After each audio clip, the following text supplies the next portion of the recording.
On September 18th, in 2013, someone made $50 million on the stock market in 1 millisecond.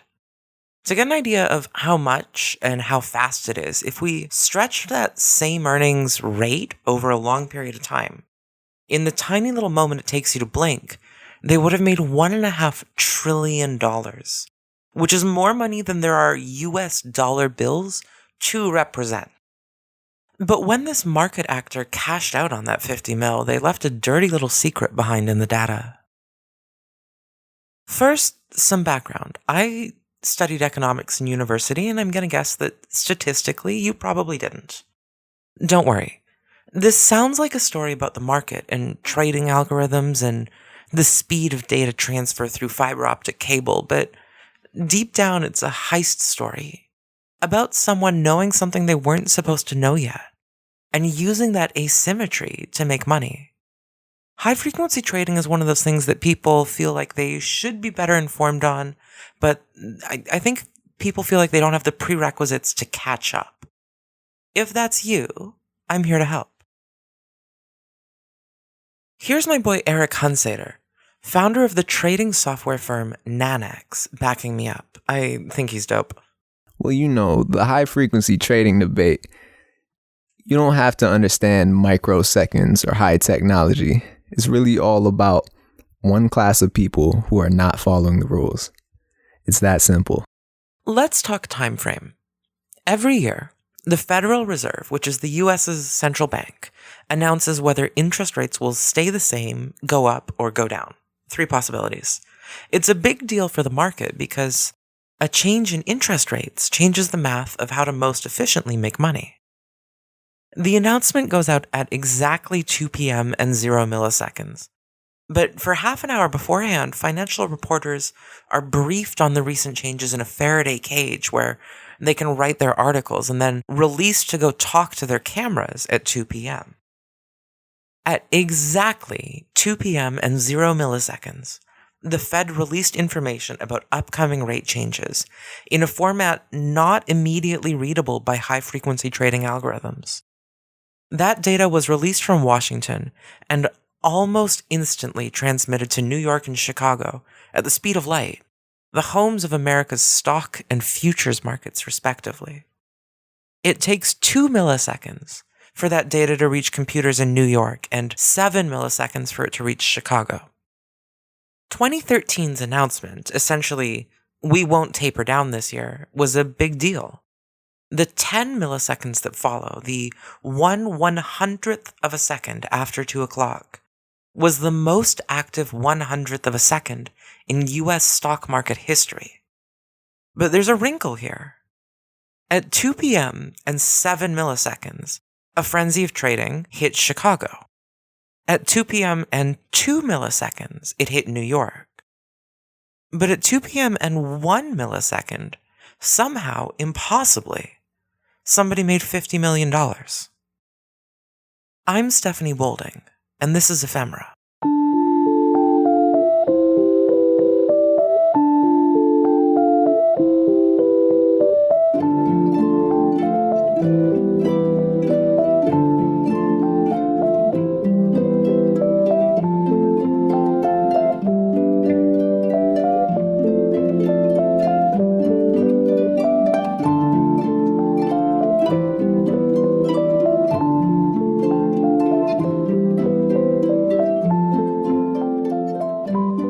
My research for this episode, I came across homages, references to some ancien regime of individual stock traders shouting at each other and waving their arms on the trading floor. Radiolab did an episode about HFT and the $1 million microsecond, which is what they called this event. And it was a pretty good episode, but the whole back half of it is some kind of weird audio collage meant to evoke the trading floor. I will be blunt. I think that one of the strengths of Ephemera is that it is not only for the internet, not only about the internet, but also from the internet.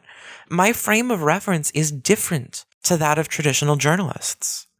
Radiolab tapped their economic editor, David Kestenbaum, to do an interview explaining the $1 million microsecond.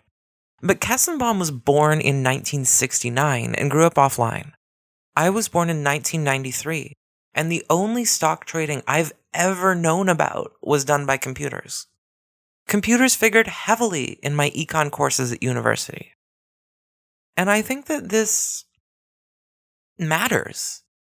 HFT is fundamentally different from the prior forms of market activity that it resembles, and it has established a divine right of kings, where HFT firms get more data and earlier than their dinosaur counterparts. The stock exchanges came to life as non-profit professional organizations, and asymmetrical information on the part of one trader was something that the market itself, as a collaborative entity, was immune from liability over.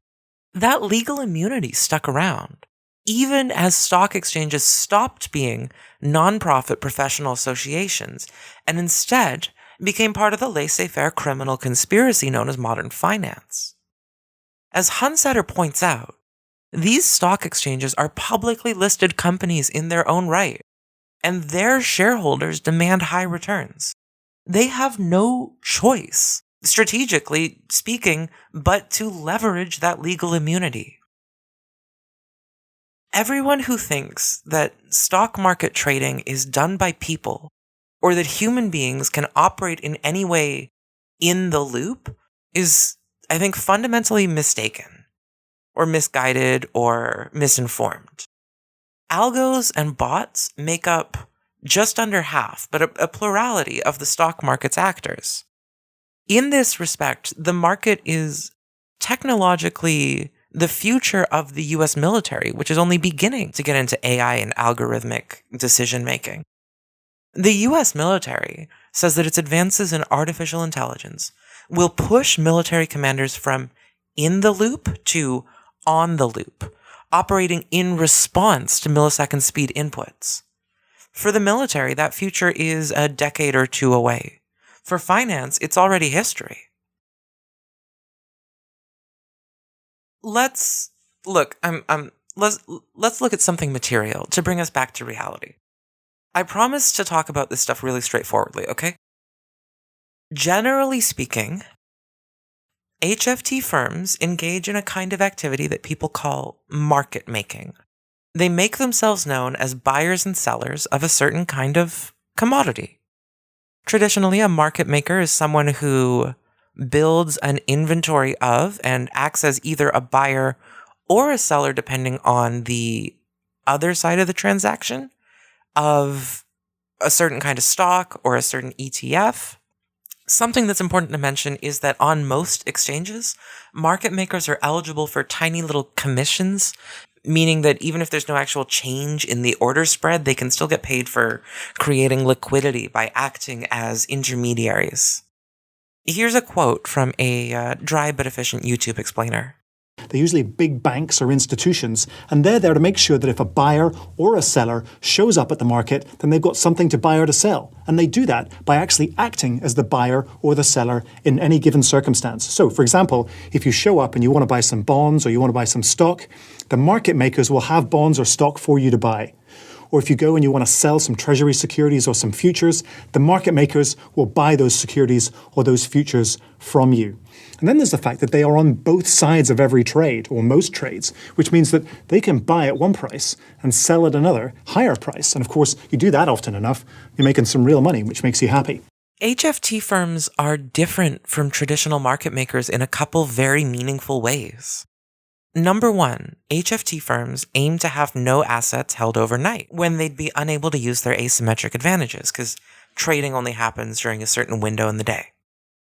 A French economist, Laure Madonna, who I'll quote a couple times in the next few minutes, explains it this way. HFTs do not generally compete with long-term investors, who typically look for opportunities over a period of weeks, months, or years. As a result, high-frequency trading has a potential Sharpe ratio, measure of reward per unit of risk, thousands of times higher than the traditional buy-and-hold strategies. In Monsieur Madonna's paper, he first identifies a number of plausible legal uses for HFT. Let's look into the different types and strategies of HFT. The main one has to do with liquidity provision. This is just a further discussion of the same kind of market-making behavior we talked about a minute ago. He goes on about possible kinds of arbitrage. The third main strategy is called statistical trading, which is again split into two subcategories: statistical arbitrage and technical trading. Statistical arbitrage exploits short-term price differentials across different but correlated instruments, derivatives and their underlying instruments, for example, or correlated pairs of stocks. Technical trading identifies patterns to determine entry and exit points based on specific rules. At this point, he departs entirely from traditional arbitrage and explains our other big difference between HFT algos and traditional market makers. He also begins to sound a lot more like a computer hacker. Another strategy is called quote stuffing. This trading technique involves stuffing quotations with completely useless order to force the competition to analyze thousands of orders and thus slow them down. Another strategy is called layering. Access to the order book and its analysis in a very short time makes this strategy possible. For example, selling a package of action at as high a price as possible requires placing a series of orders on a plateau, thus creating layered orders. Once this level is reached, the strategy calls for massive sales while simultaneously canceling all remaining purchase orders that have been placed. Another strategy is called spoofing. This technique closely resembles layering, except there is no execution order. The goal is to load the book and withdraw its orders before execution. The strategy is to attract the market by inflating the volume of the order book without any economic reality behind it. Lastly, a separate, inexperienced class of high-frequency trading strategies relies exclusively on ultra-low latency direct market access technology. In these strategies, computer scientists rely on speed to gain minuscule advantages in arbitraging price discrepancies in some particular security trading simultaneously on disparate markets. For more on that last type of strategy, something called an intermarket sweep order, please refer to Haim Bodek's publication, The Problem with HFT, which is a collection of several published papers and interviews. The most relevant to that question is the one that opens the book and shares its title. In that paper, Haim Bodek writes that it's a paradigm shift because its innovations proved that anti-competitive barriers to entry could be erected in the market structure itself to preference one class of market participant above all others. HFT's basic strategies aren't illegal. The problem with HFT is that these strategies shouldn't work at their current scale and volume. what I find really incredible about HFT is that if you know how to look and can read the intentionally confusing language, its participants are very happy to tell you that they make their capital in duplicitous ways. However, they're more tight-lipped when it comes to actual discussion of the steps involved. Monsieur Madonna works for an HFT firm and is regardless able to write on the ethics of HFT. Many believe that narrow spreads mean the market is working better. Without the large HFT trades that take advantage of the market's inefficiencies, there would be larger bid-ask spreads. But a close analysis of the different techniques used by HFT to turn a profit reveals that most of the techniques, such as the quote stuffing and spoofing methods described earlier, aim at deceiving traders at the other end of the transaction. To deceive people by withholding or falsifying information is to infringe and disrespect the principle that people are rational and make autonomous decisions. Now that we know about how HFT firms resemble and don't resemble traditional market makers, let's return to the actual mystery at the center of this episode. The locked Faraday cage with reporters, a data center 2 milliseconds away and a data center 7 milliseconds away. That Faraday cage is in Washington, D.C., where the Fed is. The servers are in New Jersey and Chicago for stocks and futures, respectively. Washington is 2 milliseconds away from Chicago, so you would expect a delay of 2 milliseconds, which would be in keeping with the laws of physics. But those orders were placed a millisecond early. A millisecond too early to be possible. Our boy Eric Hunsater from the start of the episode, his firm Nanax put out a paper asking a lot of very reasonable questions about what they called the Great Fed Robbery. Central among those questions is, what's up with the time travel? Nanex outlined two possibilities. 1. A timed news release by a news organization. The Fed news was condensed by a news service into a simple no tapering message, something easily readable by a machine, and then placed on news servers co-located next to trading machines in both New York and Chicago at some time before 2 p.m. The news machines are programmed to release the information at precisely 2 p.m., allowing the algos to react immediately at both locations. 2. The Fed news was leaked to or known by a large Wall Street firm who made the decision to pre-program their trading machines in both New York and Chicago and wait until precisely 2 p.m. when they would buy everything available. It is somewhat fascinating that they tried to be honest by waiting until 2 p.m., but not a thousandth of a second longer. It's unknown how many people had access to this information. What we do know is the resulting explosion of trading just 1,000th of a second after 2 p.m. was unprecedented in the history of Fed news announcements, and much of that trading was based off of information obtained before the set release time.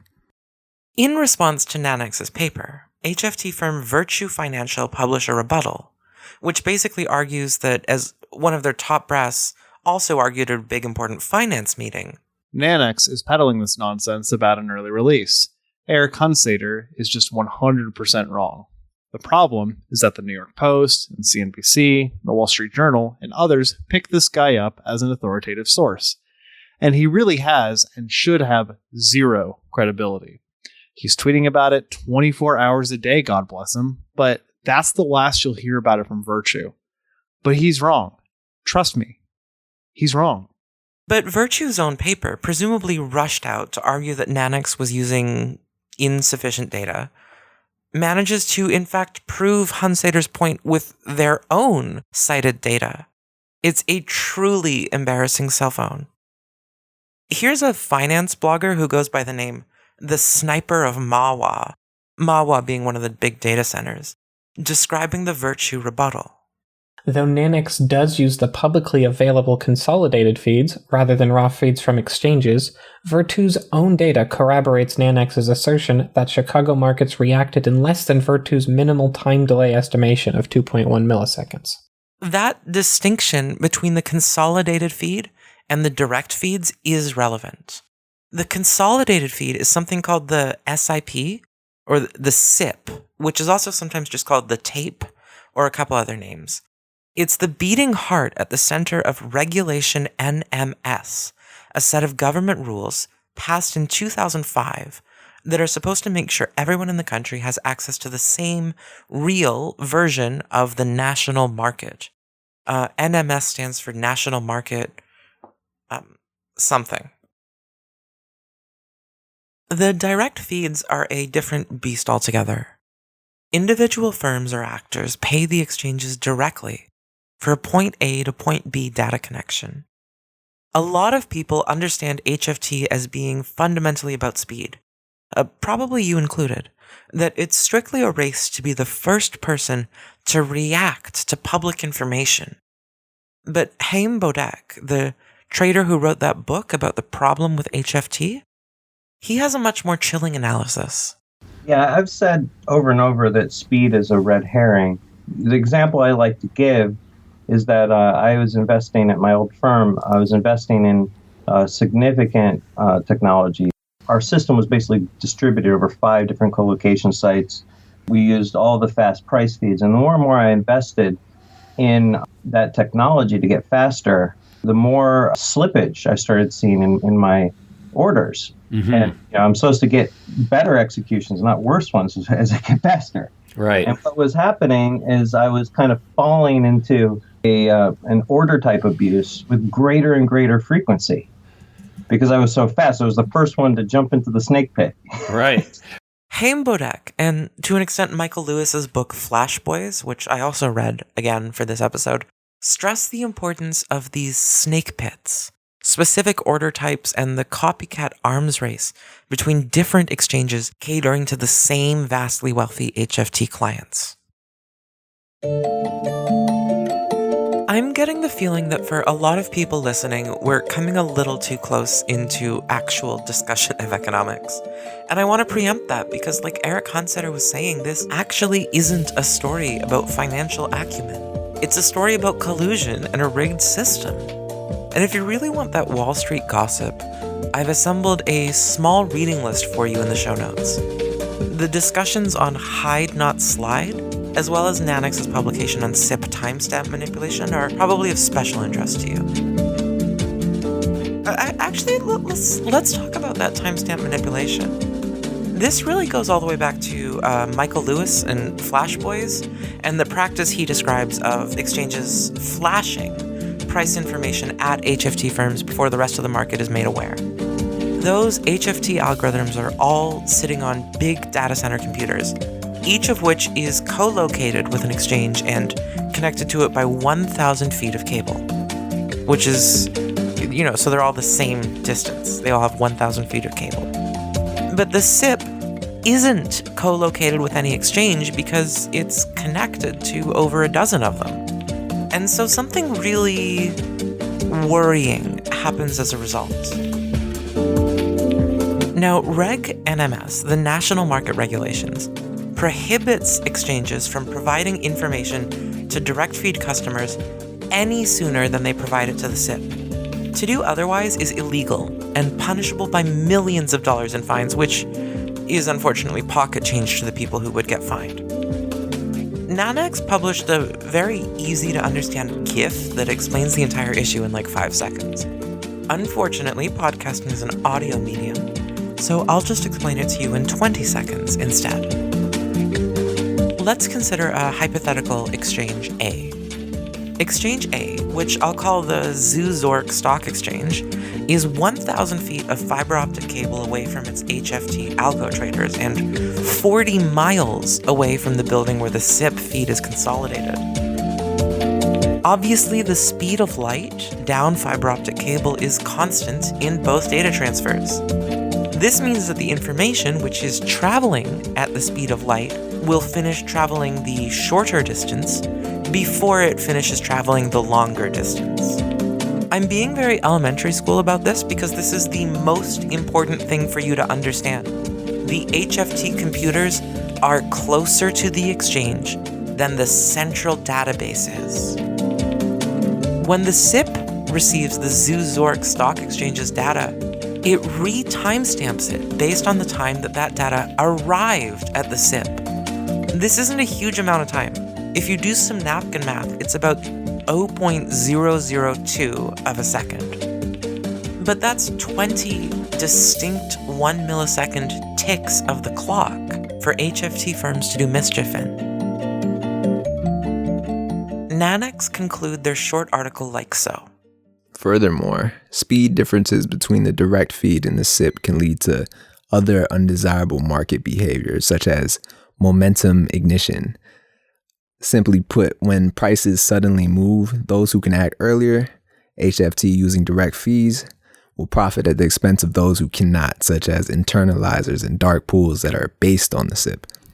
With nearly 40% of trading based on the SIP, the profitability of this manipulative strategy can be great enough that the cost of inducing price shifts, momentum ignition, is worth the economic and regulatory risk. Nanex have 2 possible explanations for the Great Fed robbery. Either an actor took advantage of insider information, or a news organization pre-located a machine-readable version of the Fed's announcement on computers co-located with both Chicago and New York. Somehow, even though the insider trading explanation makes a lot of initial sense, the truth is a warped version of the other possibility.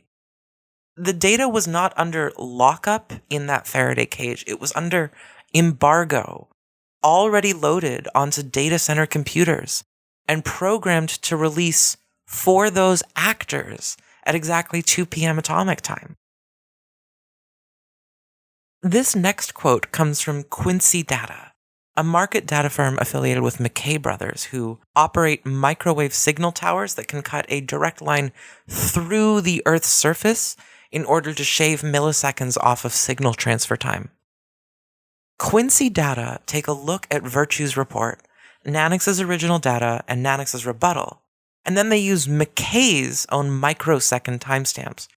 Microsecond timestamps. These are even more accurate than the millisecond timestamps in the Virtue Report to prove the national embargo theory. Conclusion. The main issue is not raw data feeds versus SIP data or microwave network versus optic fibers, etc., but the lack of clarity from the Fed about the news releases. Several reporters who disseminated Nanix's findings were contacted by the Fed after Nanix uncovered the Great Fed Robbery, and we would be very interested to learn what the Fed told them.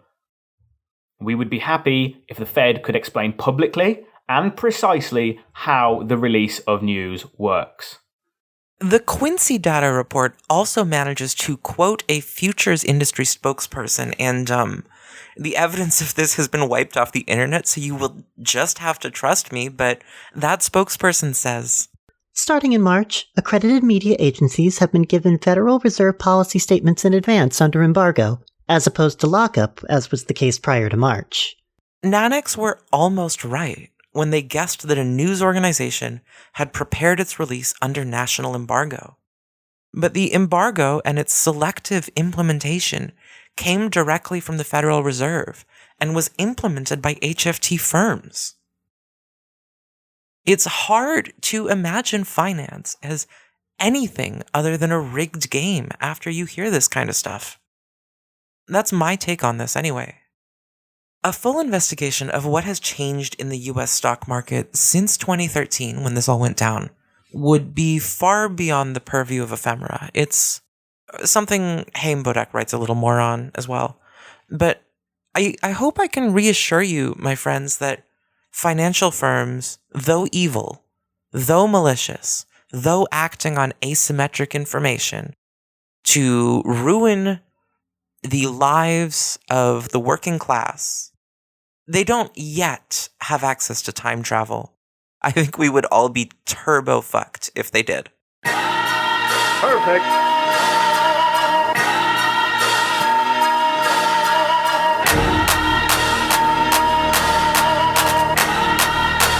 I told.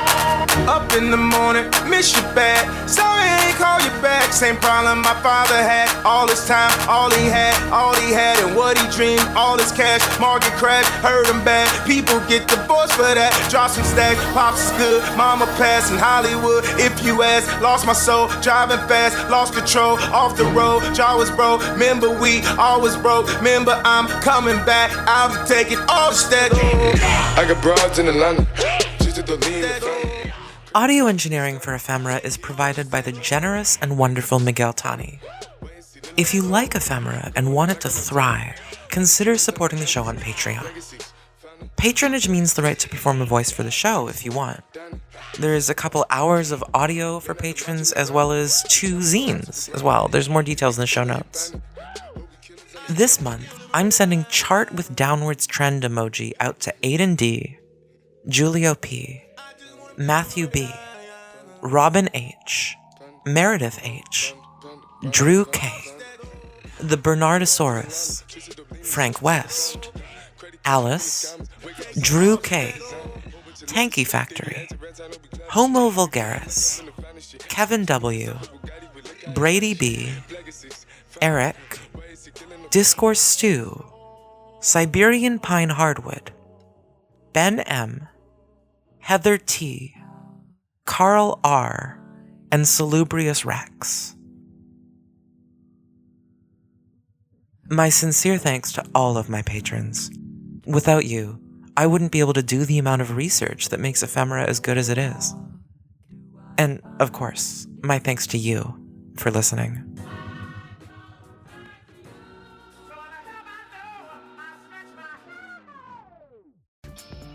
Well, it's kind of a loaded question. The way what we call the order type controversy, which is the problem with HFT, my book was highlighting systematic asymmetries in order types that would basically create environments where sophisticated traders could get an edge on institutional investors.